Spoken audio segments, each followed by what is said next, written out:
này bác cũng xin sếp luyện nghỉ rồi, biết sếp Hoàng có đồng ý không nữa, cũng làm phiền anh ấy nhiều lắm rồi đấy. Để có thêm khoai nữa, bác biết đi làm có đi kia con cũng chịu ở nữa, cần nghịch nhiều quá, các bác ở trên cơ quan này cũng làm được việc. Hôm qua bác đưa con đi làm theo, con nghịch quá, làm bác lên ở trên cơ quan có làm được việc đâu. Hôm nay lại xin bác ấy nghỉ nữa. Giờ sao tìm nào chuẩn bị cho con là chỗ nào được nhỉ?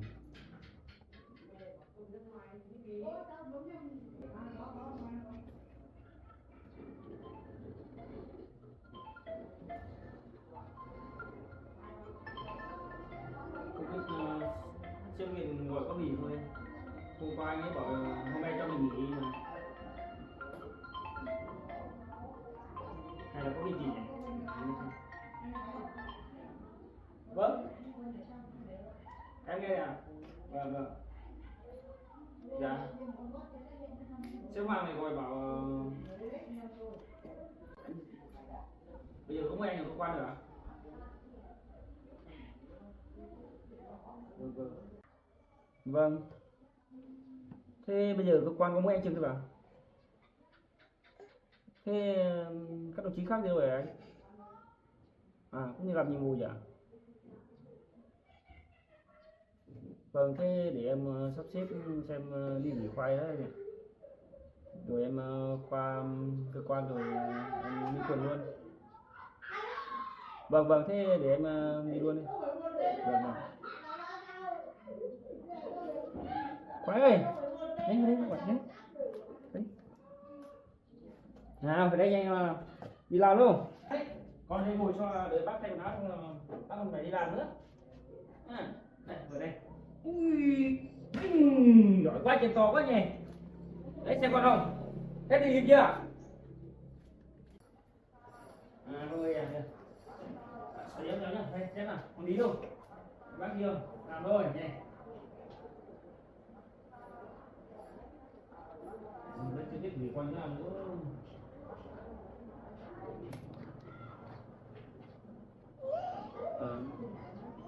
Bây giờ không biết gửi con đâu được đây, sợ con không quen không theo nữa.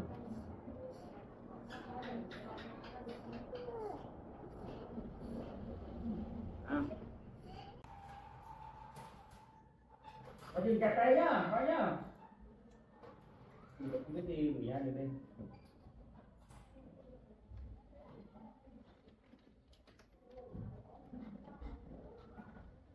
À đúng không?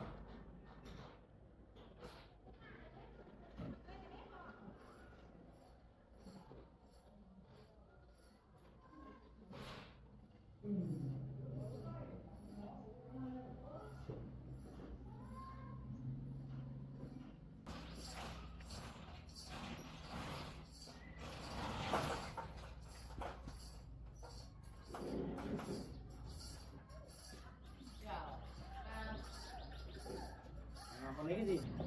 À lấy nhá. Giữ nhá. Giữ không? Đấy nè. À không á. Giữ này nhé. Không. Cái này à? Mang đi ra kéo thưởng. Đấy. Đi gì hết rồi. Không vừa lắc vừa gần. Đi cừu mang cái này. À, đây, cầm một sữa con hộp sữa đi. Còn một chút đi chơi. Bà còn mỗi hộp sữa này chắc bà trăm cái hàng phải không? Đấy. Đấy vừa đưa không kịp. Đi ăn. Vâng, thì nãy xúc xích với đi 10 bạn. Vừa đủ đấy, hết rồi. Đủ không? Vâng. À đi một thấy không?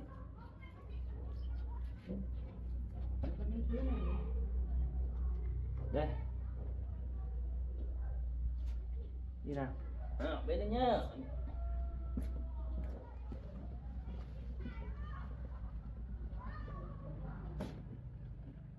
Nha.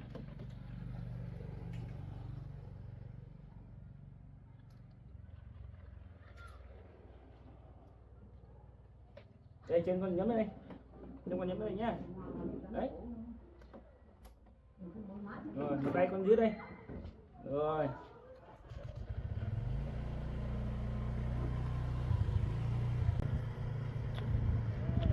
Đấy, bật xe đi, bật xe đi. Đây này.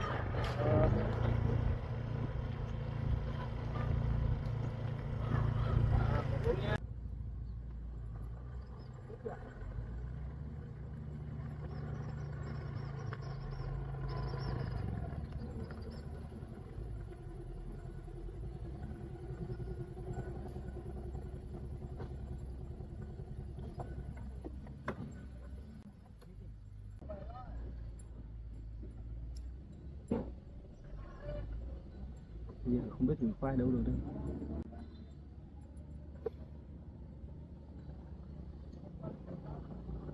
Việc nào không quen không yên tâm. Bây giờ mà đưa khoai đi theo làm nhiệm vụ thì cũng không được, nguy hiểm quá. Bây giờ mà gửi khoai nhà mình không quen biết thì cũng nguy hiểm quá. Cũng sợ không chăm nó mà lấy đi theo làm nhiệm vụ thì cũng không được. Khó thế nhỉ. Bây giờ cứ thử khoai thế nào được. Khó quá. À đúng rồi, mình còn cô Tiên mà, hôm trước mình vừa gặp ở đường ấy. Bây giờ chắc còn mỗi cô đấy thôi. Bây giờ mình cứ mang khoai sang đấy xem nào đã. Đi, khoai ngồi xuống. Nhà cô ấy cũng ngay gần đây thôi.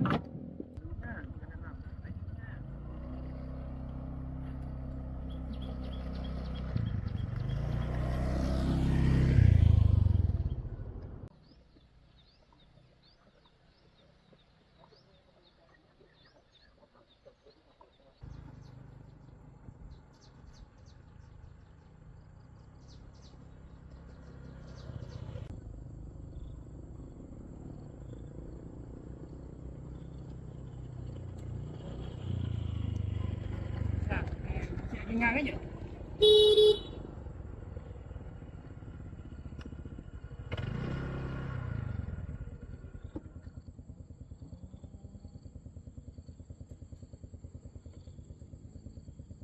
Chào cán bộ nhá. Vâng, chào anh. Sau này anh này dừng xe của tôi. Rồi mời anh xuống xe. Tắt xe. Anh có biết là anh đi xe đấy nguy hiểm không? Đầu thì không đội mũ nữa. Anh đánh bóng giữa đường này, hôm nay gặp tai nạn thì đâm ngòi thì sao?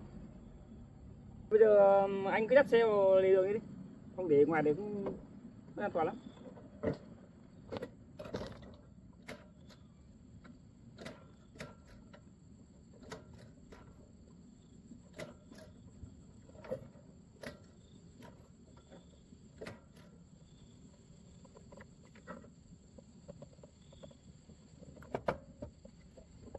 Rồi. Anh đi đâu về mà đánh bóng dưới đường này? Anh đi đâu về mà đánh bóng lả lướt ở ngoài đường này? Tôi đi chơi về thôi. Đấy à? Còn bốc 7 triệu nữa à? Bốc 7 triệu thì không đôi. À, đây à, anh Nam à? Đúng rồi. À thì chú à?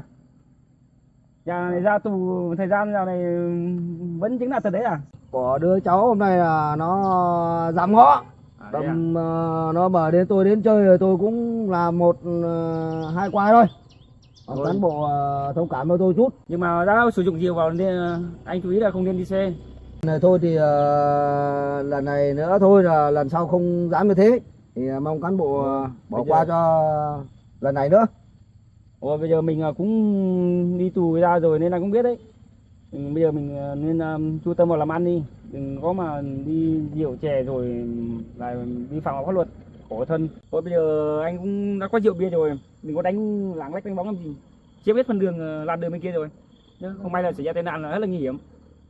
Tôi cũng xin chấp hành hôm nay ông cán bộ bỏ qua tôi lần này. Đi cũng đội mũ vào chứ đi xe mũ biết là không có này thì thôi rồi. Thế đi về đi nhá. Rồi chú tâm vào làm ăn đi, đừng có lúc nào cũng chịu chè. Xin cảm ơn cán bộ nhé. Rồi đi về đi. Lần này thì tôi sẽ tha cho anh, có chỉ cảnh cáo ấy thôi. Còn lần sau mà tôi còn gặp anh còn đánh bóng này nữa, muốn thì không tôi này nữa thì tôi sẽ xử lý anh em không lỗi nữa. Rồi. Mà đi xe thì có đánh bóng sang hết phần làn đường của người khác rồi. Gây tai nạn thì nguy hiểm lắm. Anh có đi được không? Không đi được thì dắt xe về. Còn đi được không đấy? Đi được, đi được. Đi được thì đi từ từ nhá.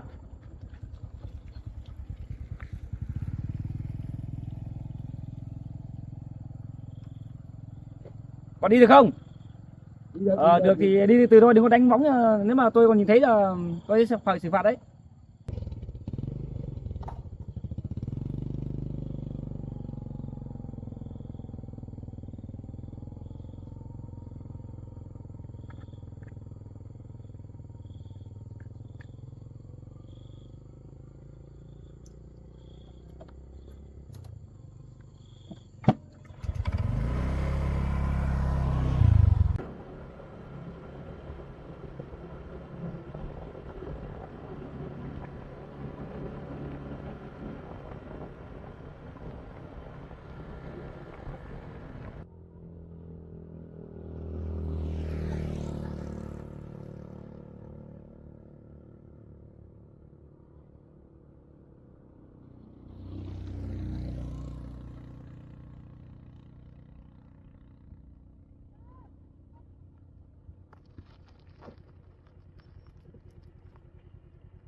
Thế chú kia nói nhà ở khu này tức là nhà này, chú vào đây xem nhé.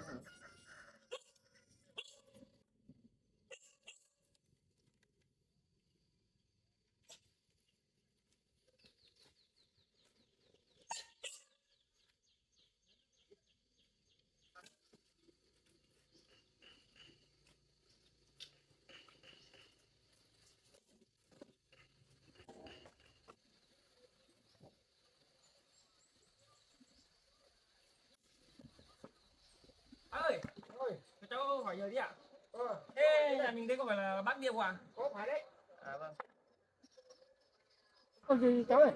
Dạ, cháu thấy chú ở ngoài kia giới thiệu là nghe nói là bác có miếng đất buôn bán à? Có phải đấy. Vâng. Miếng đất bác buôn bán đấy có ở gần đây không ạ? Có gần đấy cháu ạ. Vâng. Thế bây giờ bác có thể dẫn cháu đi xem được không? Được mà. Vâng. Thế làm phiền bác dẫn cháu đi xem. Vâng. Vâng. Bác dẫn đường nhau đấy. Được không? Thế bác cho mình đi.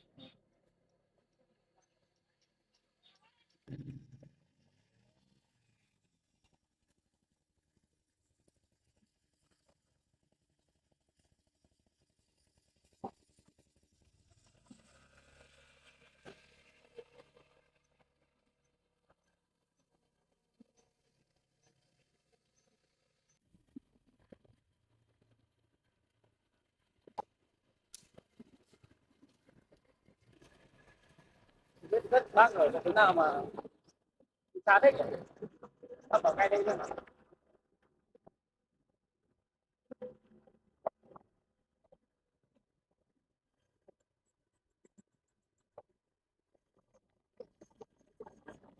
Tắm đến chưa bác ơi? Có cháu nè. À vâng vâng.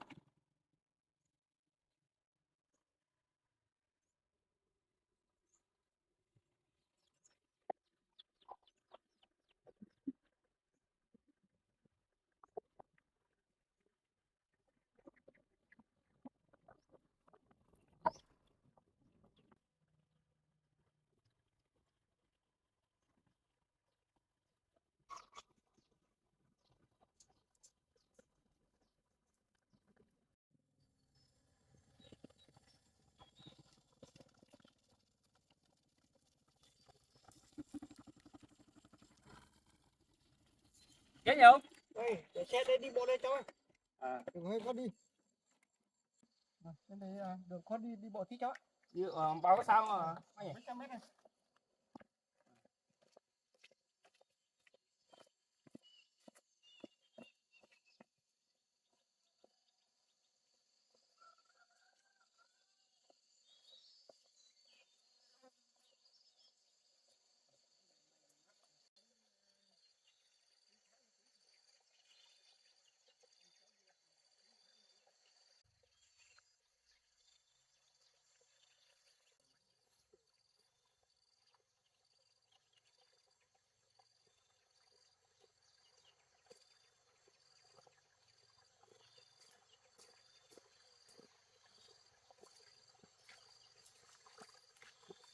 Sắp đến chưa bác?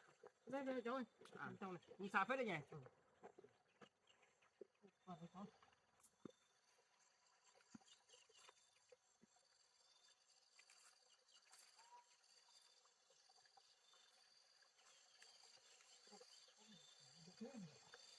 Bác có vui từ đây. Đấy, xem bác chuối này. Lên chậu trên kia.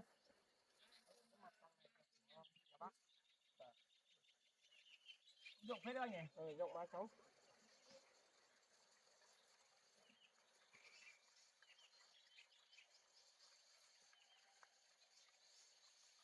Thế là cả khu trên này luôn hả bác? Cả khu trên này. Cả khu vườn trên này.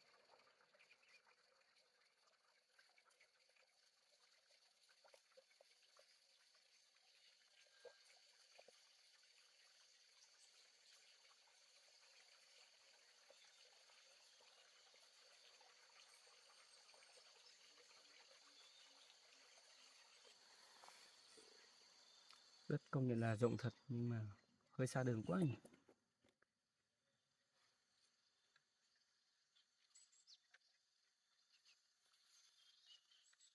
Thôi cứ hỏi bác cái xem giá cả thế nào. Nếu mà hợp lý mình lấy.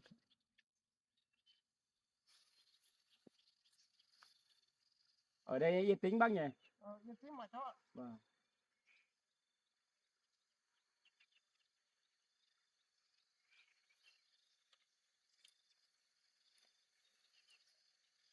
Ở đây có nguồn nước ở đây có gần không bác nhỉ? À.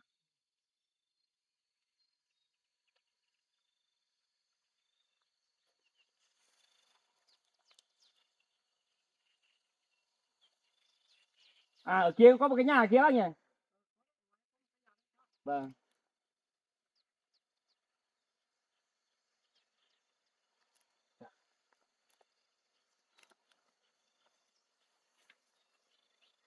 Đây rộng thoải mái này. Bình tĩnh là được rồi. Không biết là bác định bán thế nào? Đi hỏi bác xem bán nào.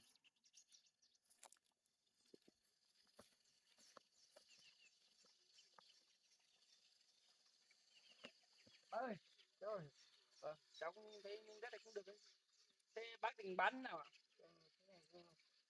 Cả chúng cháu cảm thấy mua được thì bác không bán thôi. Thế bây giờ bác định bán nào ạ? Trong này nó cũng xa đường thì bác không bán rẻ thôi. Vâng. Thế bác định bán cho đất này với tiền đồi này là bao nhiêu ạ? Cả đất ruộng với đất đồi là 50 triệu. 50 triệu ạ.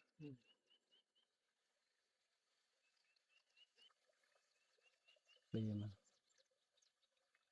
cả đồi cả đất thằng 50 triệu nhưng mình cũng có nhiều tiền đến thế. Không biết bác có bán nguyên cái mảnh đất thế này không?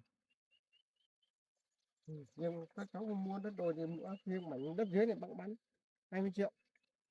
À bác ơi, Rồi. bây giờ số tiền 50 triệu thì lớn quá. Với cháu ấy bây giờ cháu không có nhiều như thế. Thế bây giờ bác có thể bán mỗi khu vực ở dưới này thôi.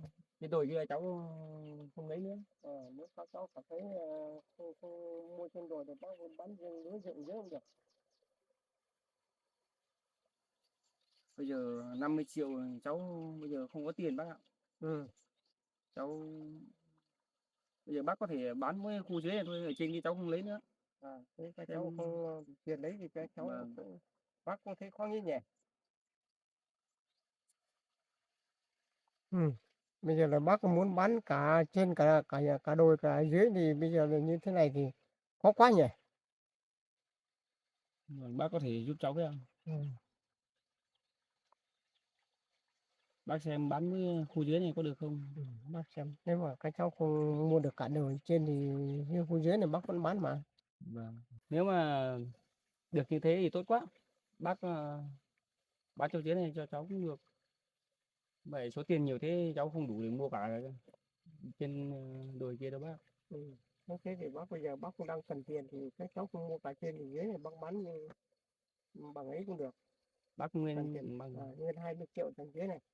dưới này 20 triệu ạ. Bác đã cần tiền. Bác có thể giảm xuống cháu một tí được không? Cháu thấy 20 triệu hơi đắt quá bác. Bác có thể giảm xuống cháu được không?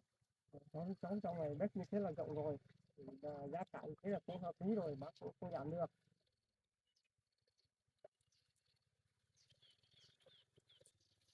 Vâng, công nhận đất này là cũng rộng thật nhưng mà cháu thấy nhất là nó xa đường này, thứ hai là cái đường vào nó hơi khó nên là bác có thể giảm xuống cho cháu một ít được không?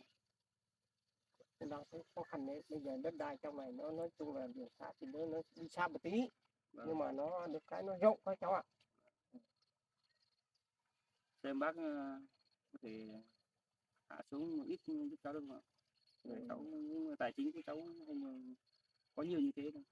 Thế thì bây giờ giá cả mua bán mình mua lên bán xuống thì bác bớt cho các cháu 2 triệu.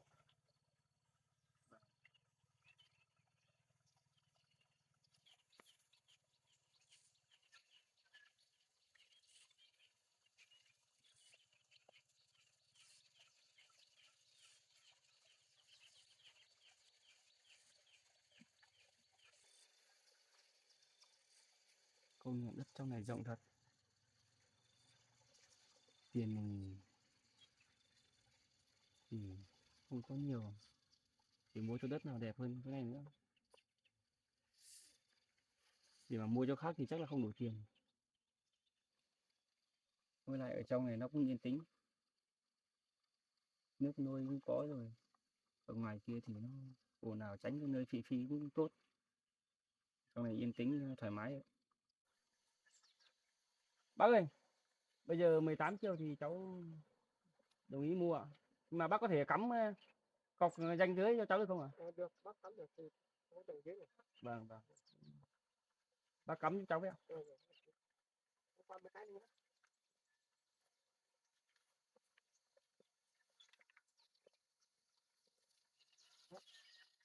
Đây là từ đây à? Theo vách này. Cứ theo tránh này đi ạ. Anh chồng thấp là của mình đấy.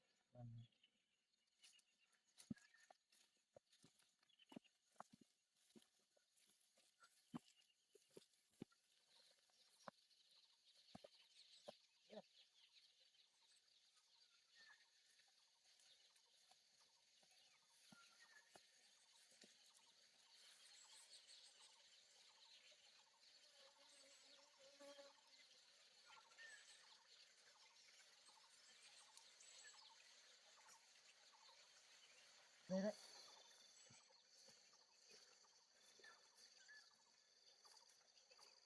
Đây. Trong bờ rào nhé. Vâng, cứ thẳng Trong ra bờ đây rào, kia ạ. thẳng ra đằng kia. Đó là Vì chỗ bác đã cắm là của nhà mình hết rồi ạ? của diện tích của nhà mình hết. Vâng.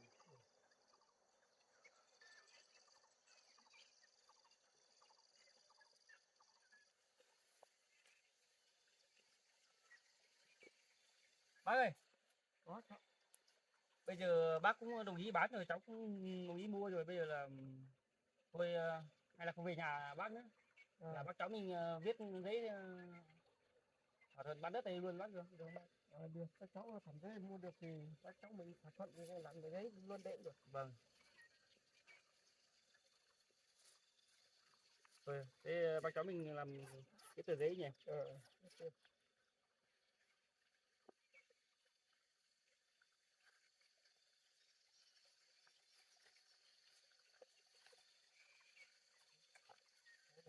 Okay.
Bác ơi, cái chỗ mình đây là diện tích là bao nhiêu nhỉ?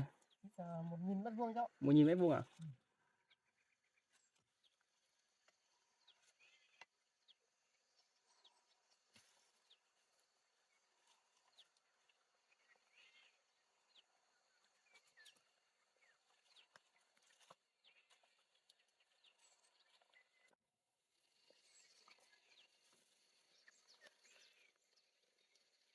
Mà họ tên bác là gì vậy bác nhỉ?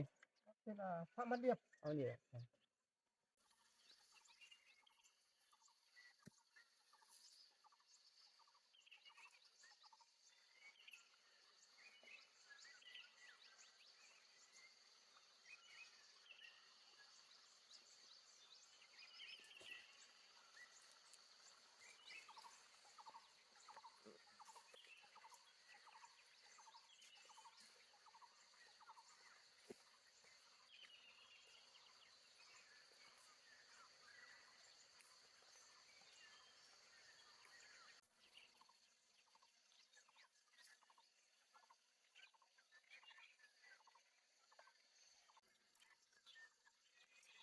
Ôi, con viết xong đấy. Vâng.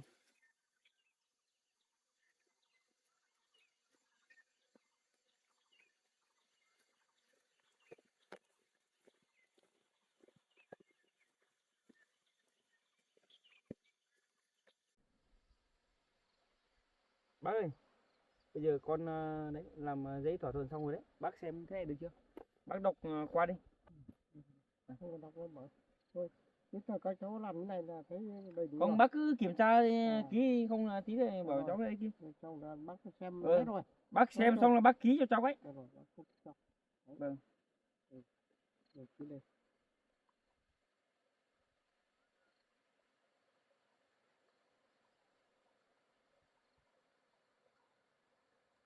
Vâng, bây giờ thỏa thuận là bác cháu mình đã xong nhé. Bây giờ cháu sẽ trả tiền cho bác. Không biết là bác là muốn trả tiền đây là về nhà hay là ở đây luôn ạ? Các cháu có tiền đấy, bác lấy tiền đấy cũng được. Thế là bác muốn chuyển tài khoản hay là lấy tiền mặt cũng được? Lấy tiền mặt. Tiền mặt ạ? Vâng, thế cháu gửi tiền mặt cho bác luôn nhé. Bây giờ là giấy tờ cháu cũng viết xong rồi.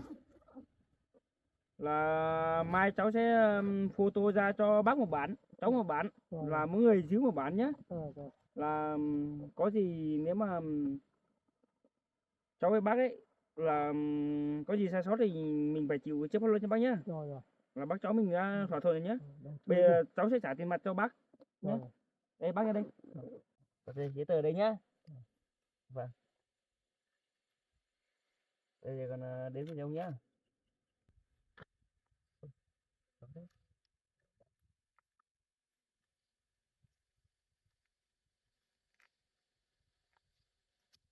Xem nhá.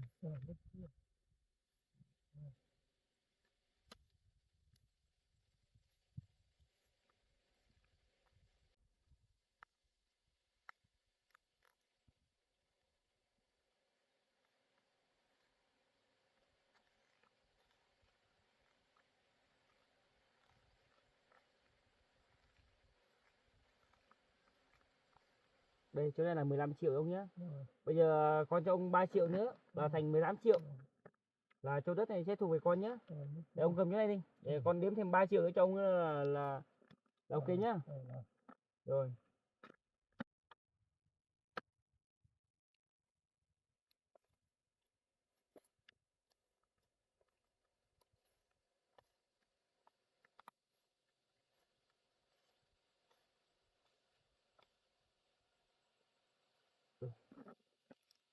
Bác xem kiểm tra xem đủ chưa để Bác nhận đúng rồi. Bằng này 15, bằng này 3 triệu 18 tổng. vâng, còn cái tờ giấy này là để cháu về quan cháu photo ra xong là cháu in ra là cháu sẽ cho bác một bản nhé.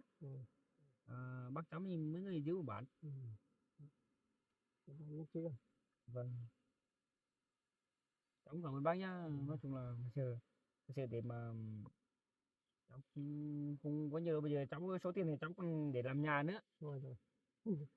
Còn nói chung làm nhà thì còn nguyên vật liệu các thứ. Vâng. Nhiều khoản. Thôi cháu cũng xin phép đây. Cảm ơn nhá. Mai cháu sẽ chuyển cái tờ giấy này cho bác nhé. Thỏa thuận như thế là bác có gì hay bác không ạ? Không có gì thắc mắc đâu, coi giờ thuận mua vừa bán rồi. Bạn giao các cháu làm nhà nào các cháu làm. Vâng, cháu cũng sợ các con bác này nói này kia không. Thôi đưa lọt thôi. Vâng. Gia đình Nhá, trước sau thế như một là thôi. còn về giấy tờ thì bác không phải lo đâu. Rồi. Mai cháu xếp photo xong là cháu sẽ gửi cho bác. Nhưng mà bác cháu mình dưới 10 của bác. Còn cho nên là cháu chắc là khả năng là mấy hôm nữa cháu cũng sang đây cháu cũng dừng nhà luôn. Các cháu nhá, làm ăn may mắn nhá. Vâng. Làm với nhau Thế thôi. nó mát mẻ. Thế là cháu cũng xin phép.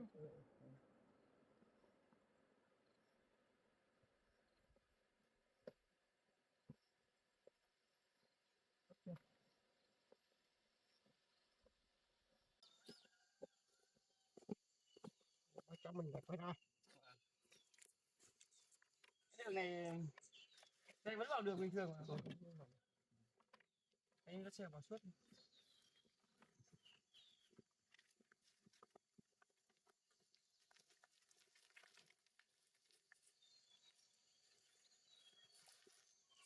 Cháu ơi.